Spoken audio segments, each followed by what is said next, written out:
The massive crystal ship hung in the darkness behind Jupiter like a deadly jewel. No human telescope could see it. The Zephyrians had made sure of that 300 years ago when they first arrived in the solar system. Admiral Kexathera stood before the main viewing screen in the command center. His tall, thin body cast strange shadows in the blue light.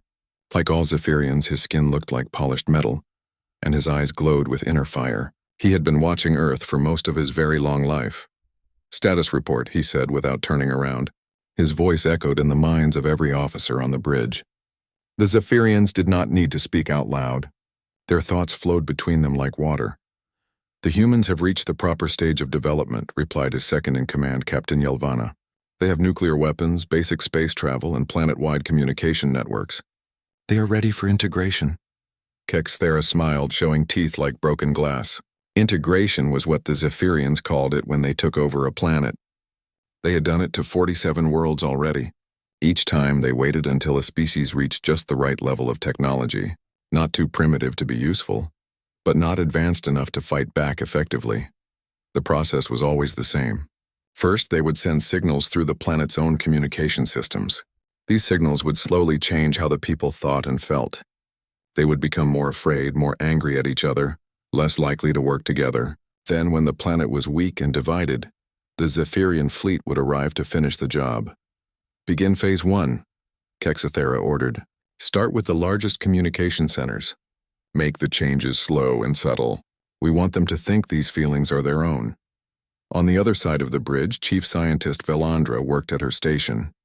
Her fingers moved quickly over the control panels, sending commands to the hidden relay stations they had placed around Earth's moon.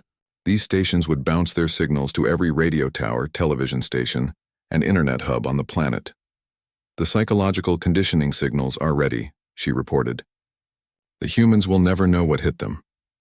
Meanwhile, far below on Earth, Jake Morrison rubbed his tired eyes and took another sip of cold coffee. The night shift at the Colorado Communications Center was usually quiet, but tonight something felt different. The satellite dishes outside his window were picking up strange interference. Jake was 28 years old and had been working as a network engineer for 5 years. He was good at his job because he noticed things other people missed. Right now, he was noticing something that made the hair on the back of his neck stand up. The interference wasn't random. There was a pattern to it, like someone tapping out a code, but it was unlike any signal he had ever seen before. It came in short bursts every few minutes, always lasting exactly 17 seconds. The frequency was wrong, too. It was coming from somewhere far above the normal satellite bands. "Hey, Lisa," he called to his colleague at the next console. "Come take a look at this." Lisa Parker walked over, her shoes clicking on the tile floor.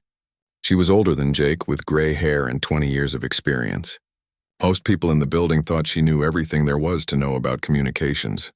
"What's got you so excited?" she asked, leaning over his shoulder to look at the screen. Jake pointed to the wavy lines moving across his monitor. "See these spikes? They've been showing up all night. Always the same pattern, always from the same direction." Lisa studied the display for a moment, then shrugged. "Looks like solar interference to me. You know how the sun's been acting up lately, all those solar flares and magnetic storms. But look at the direction," Jake insisted. "This is coming from way out past the outer planets. Solar interference comes from the direction of the sun." "Maybe it's bouncing off something," Lisa said. "Space is full of rocks and debris. Could be anything." She patted his shoulder. "Don't worry about it, Jake. It's probably nothing." But as Lisa walked back to her station, Jake kept staring at the screen. His gut told him this was not nothing. This was something important, something that didn't belong. High above in the crystal ship, Velandra noticed a small blip on her sensors. One of the Earth stations was scanning in their direction. The signals were weak and unfocused, clearly from primitive equipment, but they were persistent. "Admiral," she said, "we have a curious human at the Colorado facility. He seems to be investigating our transmissions." Kexathera turned from the viewing screen. "Just one human? What threat could one primitive mind pose to our operation?" "Probably none," Velandra agreed. "But this species has shown unexpected cleverness in the past. Perhaps we should watch him." "Do so," the Admiral said, "but do not interfere unless he becomes a real problem. One human cannot stop what we have planned." Back on Earth, Jake saved his readings to a secure file. Something told him he might need this information later. He had no idea that he had just detected the beginning of an invasion that had been planned for centuries. The Zephyrian signals were already starting to work their dark magic across the planet, in government buildings and military bases, in newsrooms and corporate offices. People were beginning to feel more suspicious of their neighbors. Arguments broke out over smaller things. Cooperation became harder. Fear grew stronger. The aliens watched it all from their hidden ship, pleased with how easily the humans were being manipulated. They had done this before to dozens of other worlds. The pattern was always the same. Within a few months, the planet would be ready for conquest. But Jake Morrison kept studying his strange signals, unaware that he was looking at the first clue to humanity's greatest challenge.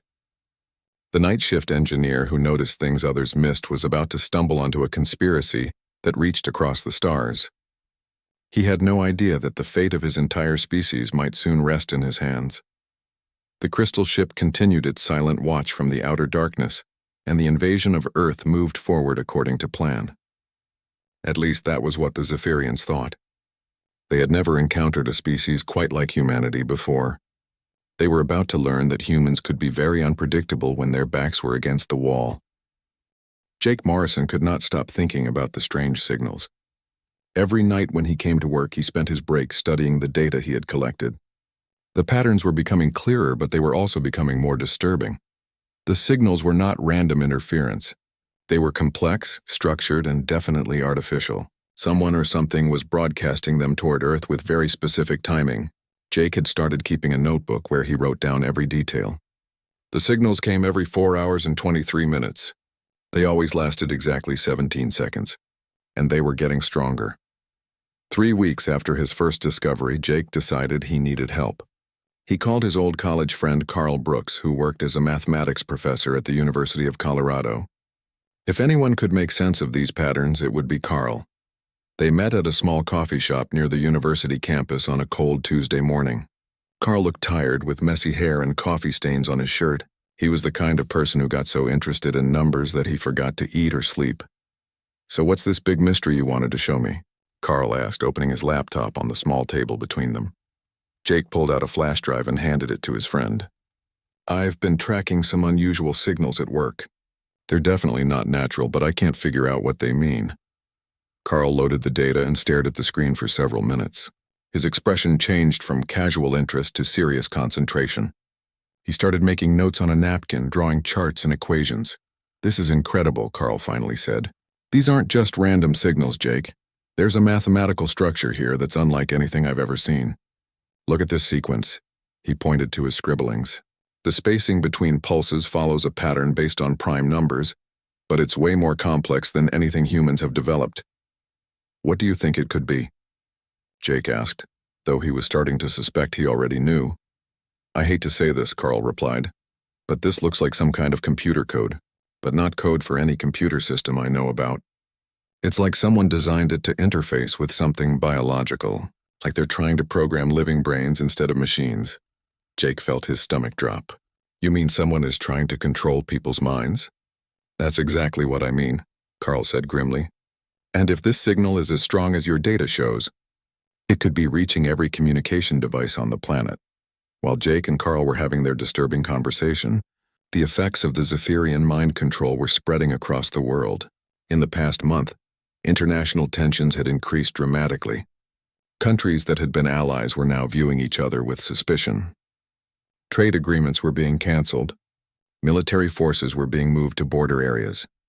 The news was full of stories about increasing crime, political protests, and social unrest.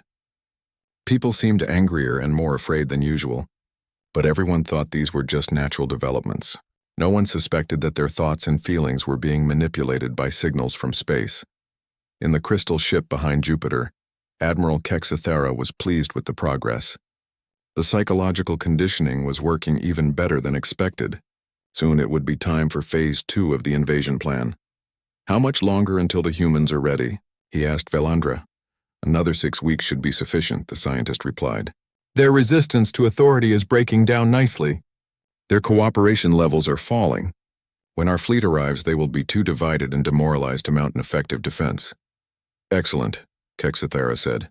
"And what of the curious human in Colorado?"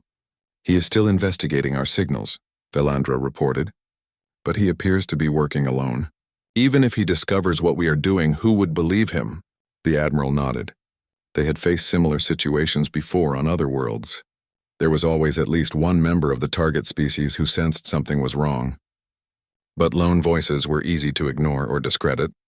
The Zephyrians had learned that the best way to handle such individuals was simply to let them talk. No one ever listened to people who claimed aliens were invading. But Jake Morrison was not giving up. Over the next 2 weeks, he and Carl worked together every evening, trying to decode more of the alien transmissions. They discovered that the signals were becoming more complex and more frequent. Whatever was broadcasting them was increasing its activity. Carl made another breakthrough when he realized that parts of the signal matched known patterns of human brain activity. They're targeting specific parts of the mind, he explained to Jake. The parts that control fear, anger, and social cooperation. It's like they're trying to make us more primitive and tribal. We have to tell someone, Jake said. The government, the military, somebody who can do something about this. Who's going to believe us? Carl asked. We don't even know where these signals are coming from. Jake had been thinking about that problem. I might be able to trace them back to their source. The equipment at my worksite is pretty sophisticated.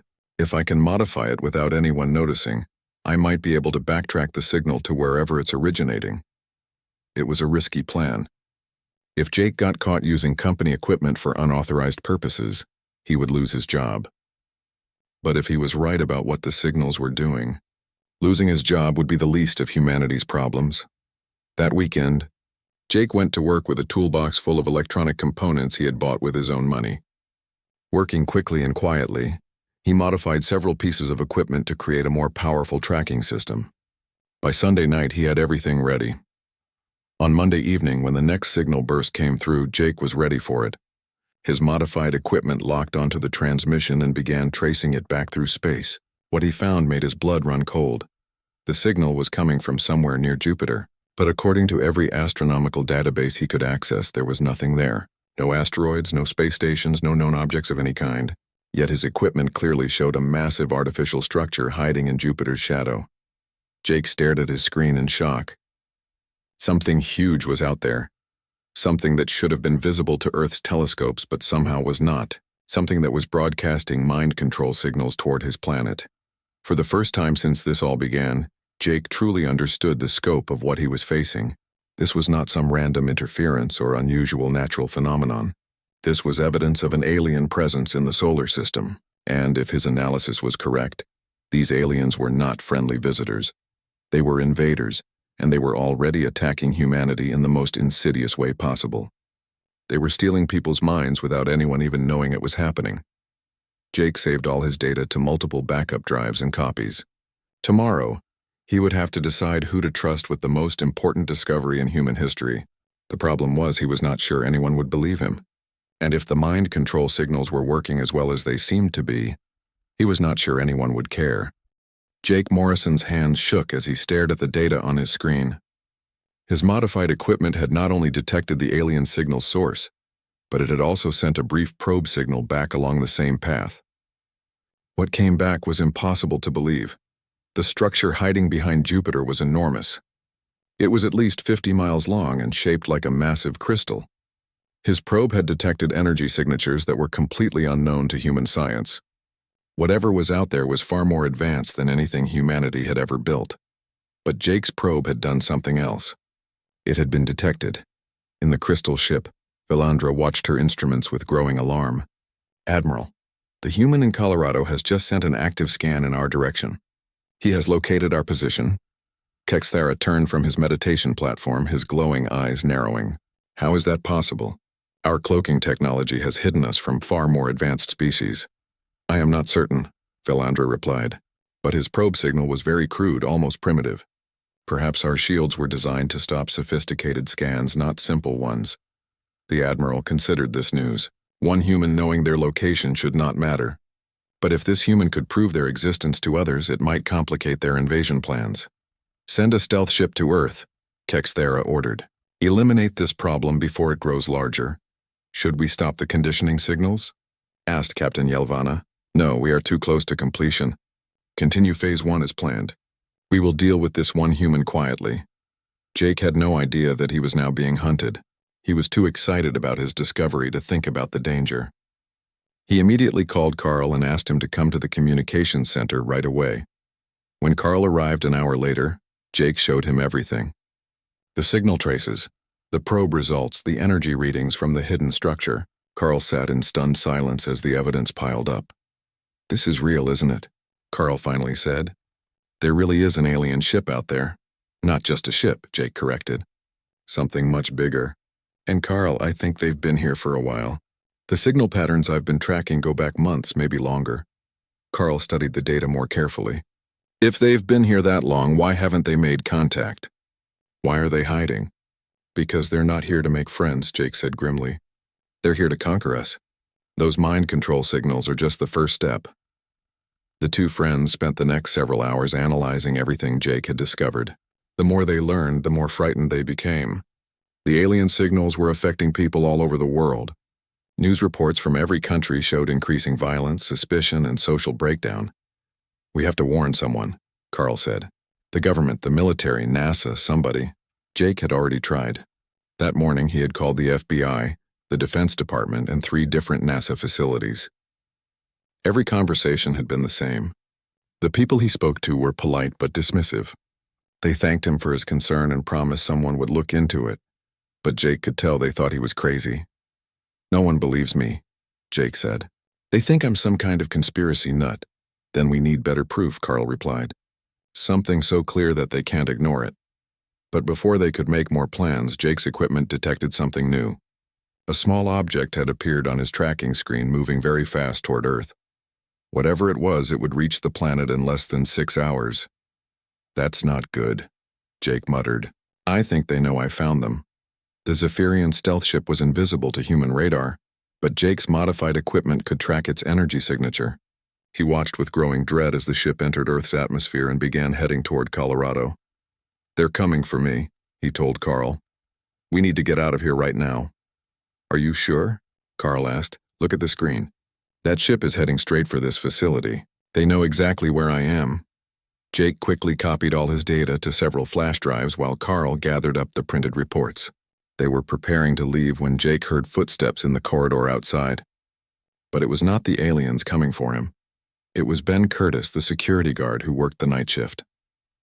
Ben was a big man in his 60s, a retired Marine with gray hair and steady eyes. He was also Jake's neighbor and had become something of a friend over the past year. "Hey, Jake," Ben said, walking into the control room. "I know you're supposed to be off duty, but there's something weird going on outside. All the dogs in the neighborhood started howling about an hour ago, and I swear I can hear some kind of humming sound in the air." Jake looked at his screen. The alien ship was now only minutes away. "Ben, I need you to listen to me very carefully. We're all in serious danger, and we need to leave this building right now." "What kind of danger?" Ben asked. But he was already reaching for his radio to call for backup. Years of military training had taught him to trust his instincts, and right now his instincts were screaming that something was very wrong. "The kind that comes from outer space," Jake said. He knew how crazy it sounded, but there was no time for gentle explanations.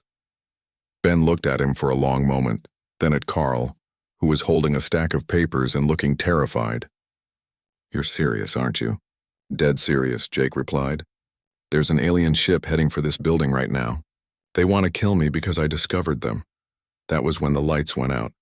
Emergency power kicked in a few seconds later, bathing everything in red light. But through the windows, Jake could see something much more frightening. A dark shape was hovering above the building, blocking out the stars. It was completely silent and almost invisible against the night sky. "Holy cow," Ben whispered. "That's not one of ours." The alien ship began to descend toward the roof of the communications center. Jake grabbed his flash drives and computer bag while Carl gathered up the research papers. Ben was already moving toward the emergency exit, his hand on his weapon. "My truck's in the parking lot," Ben said. "If we can reach it, we can get out of here."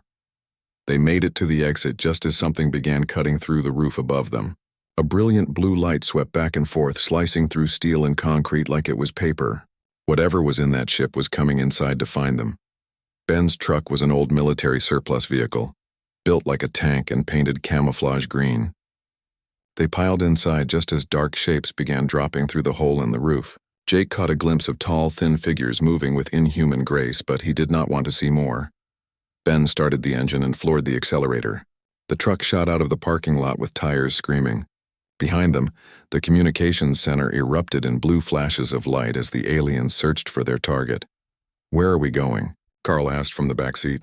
"Somewhere safe," Ben replied. "I know a place where we can hide and figure out what to do next." Jake looked back at the building where he had worked for 5 years. It was now swarming with alien soldiers. He had escaped by only a few minutes. But escaping was just the beginning. Now he had to find a way to warn the world about what was coming. The invasion had begun and humanity did not even know it was under attack. Jake Morrison, a night shift engineer who noticed strange patterns, was now one of the few people on Earth who knew the truth. The question was whether anyone would listen to him before it was too late. Ben Curtis drove his truck through the dark mountain roads for 2 hours before stopping at an abandoned mining camp, deep in the Colorado wilderness. The old buildings were falling apart, but they would provide shelter and, more importantly, they were far from any communication towers the aliens might be monitoring. Jake, Carl, and Ben spent the rest of the night going through all the evidence Jake had collected. By morning, they had a clear picture of what humanity was facing.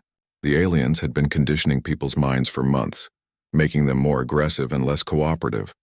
Soon a full invasion fleet would arrive to finish conquering a weakened and divided Earth. "How long do we have?" Ben asked. He had accepted the reality of the situation faster than Jake had expected. 20 years in the Marines had taught him that the universe was full of unpleasant surprises. "Based on the signal patterns, I'd say 6 to 8 weeks before the main attack," Jake replied. "Maybe less." Carl looked up from his calculations.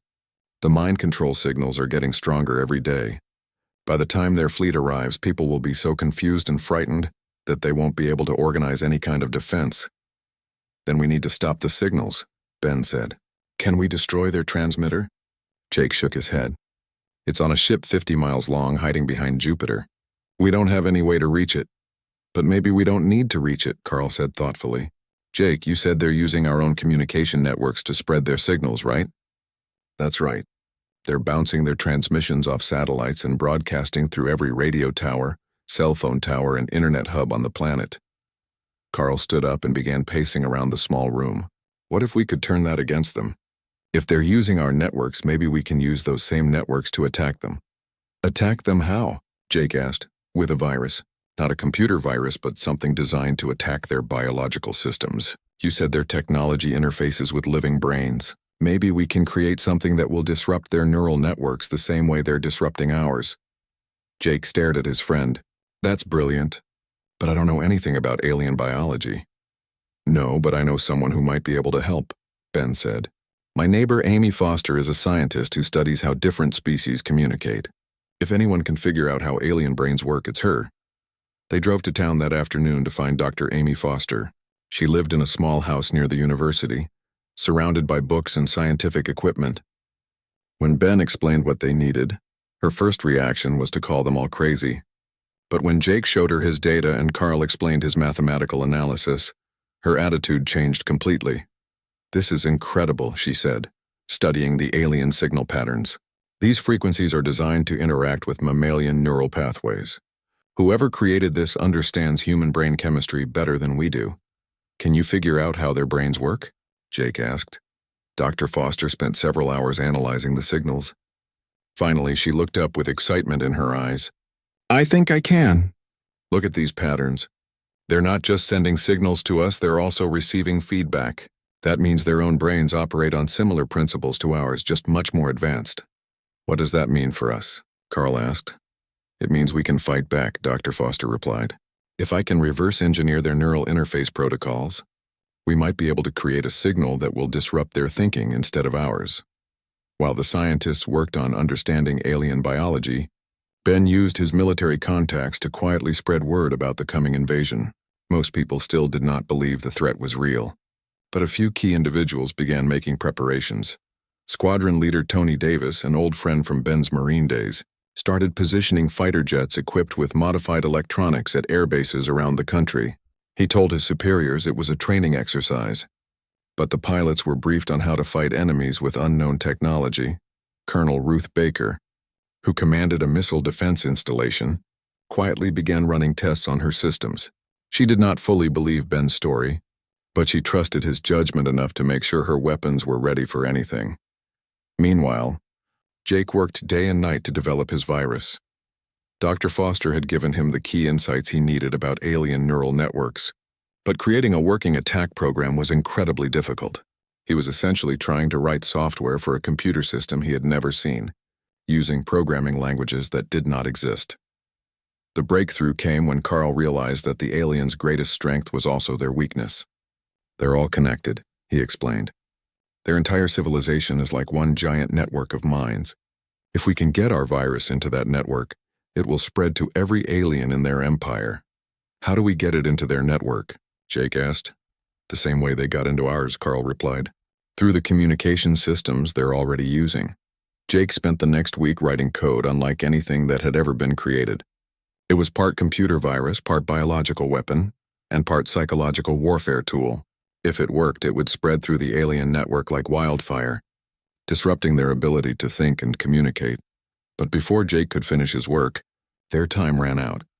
Dr. Foster's equipment detected massive energy signatures approaching the outer solar system. The alien invasion fleet had arrived early. How many ships? Ben asked, looking at the readings.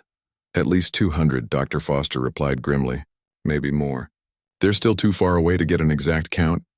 Jake looked at his unfinished virus code. I need more time. The program isn't ready yet.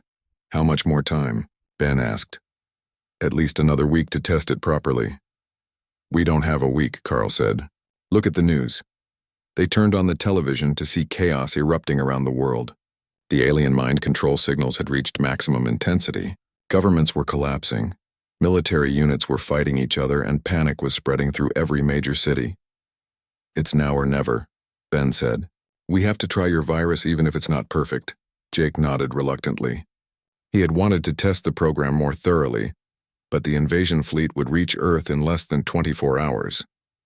If they were going to act, it had to be now. That night, Jake drove to another communication facility 50 miles away. This one was still operational, and it had the powerful transmitters he needed to send his virus into the alien network. Ben and a few trusted military friends provided security while Jake worked. At exactly midnight, as alien ships began appearing in Earth's skies, Jake activated his program. The virus raced through communication networks around the globe, gathering strength as it bounced from satellite to satellite. Then it leaped into space, following the same pathways the aliens had used to attack human minds.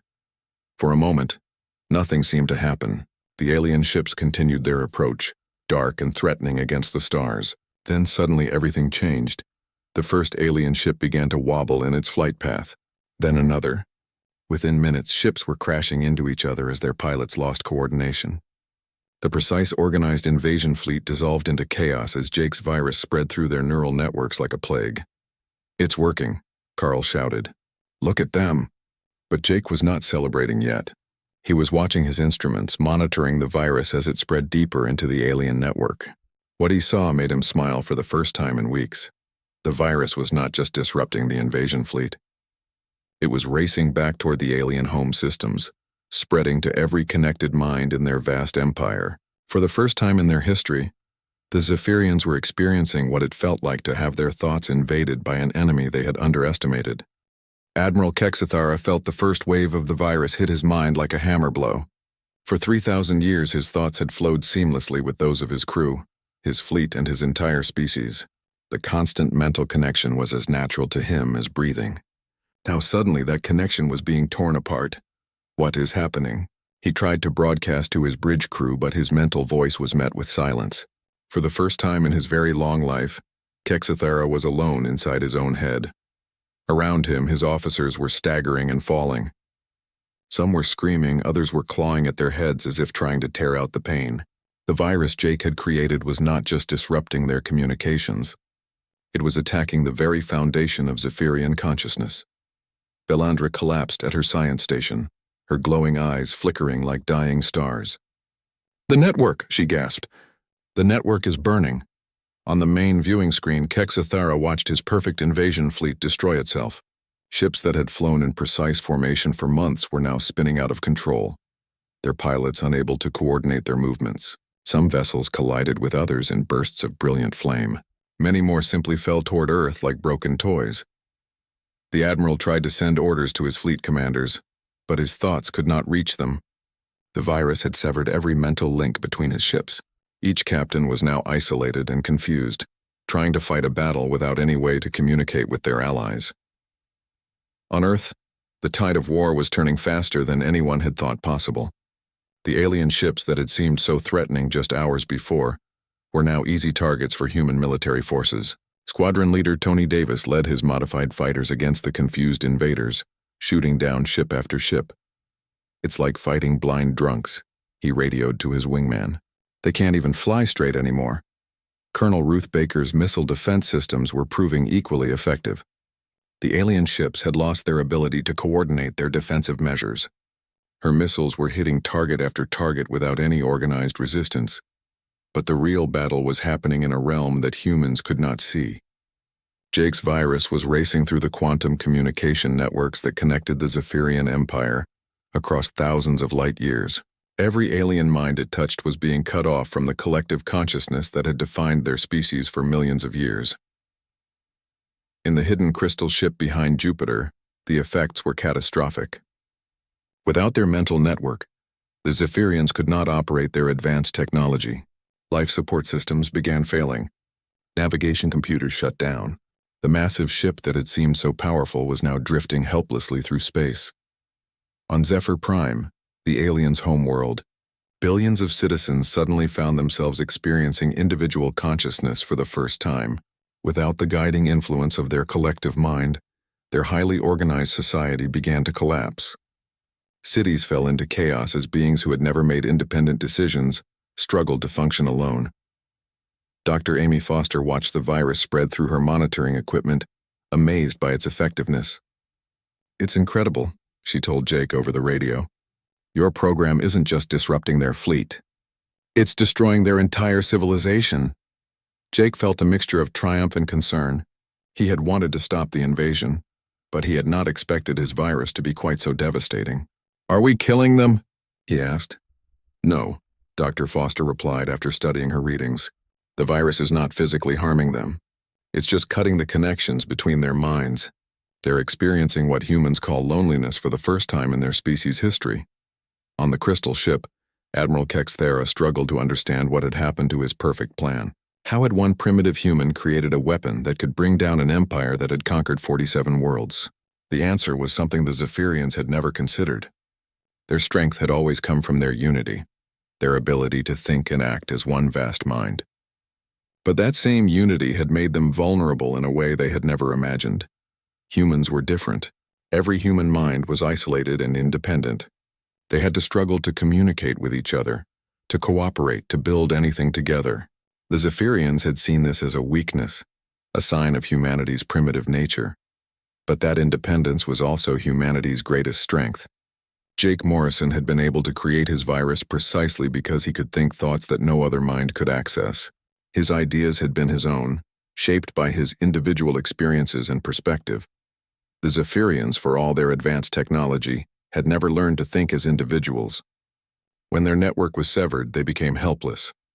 As the hours passed, the alien invasion fleet was systematically destroyed or captured. The few ships that managed to escape fled in random directions, their crews too confused and frightened to coordinate any kind of retreat. Ben Curtis found Jake sitting alone outside the communication facility, staring up at the stars. The virus had done its work. The alien signals had stopped, and people around the world were slowly beginning to think clearly again.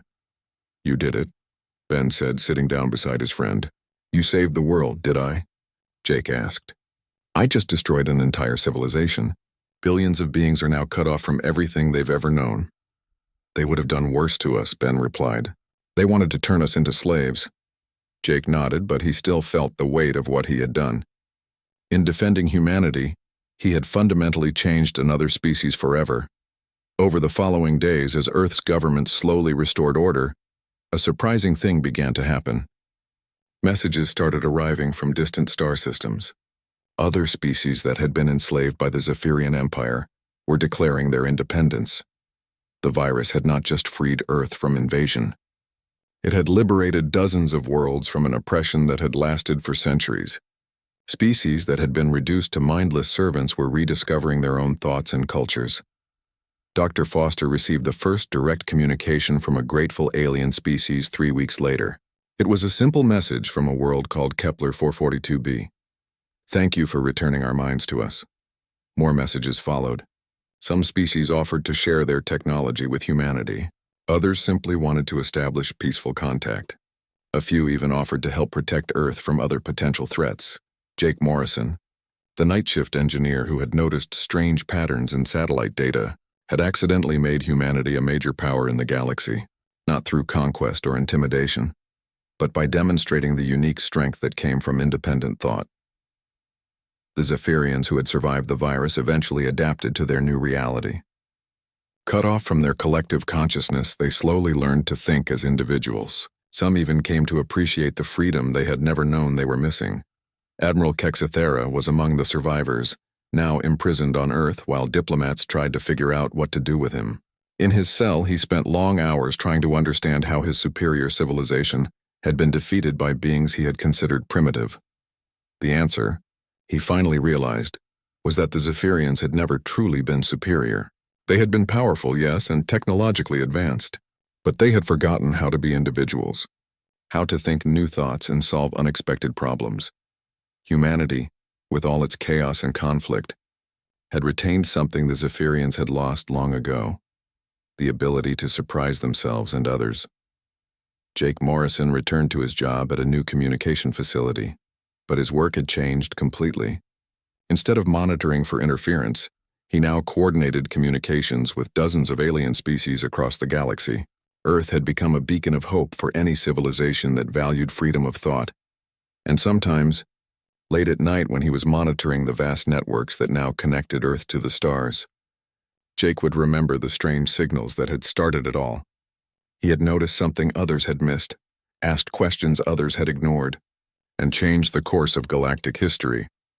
It was proof that sometimes the most important discoveries come not from the greatest minds or the most powerful institutions, but from ordinary people who pay attention to the world around them and refuse to accept that something is impossible just because everyone else says it is.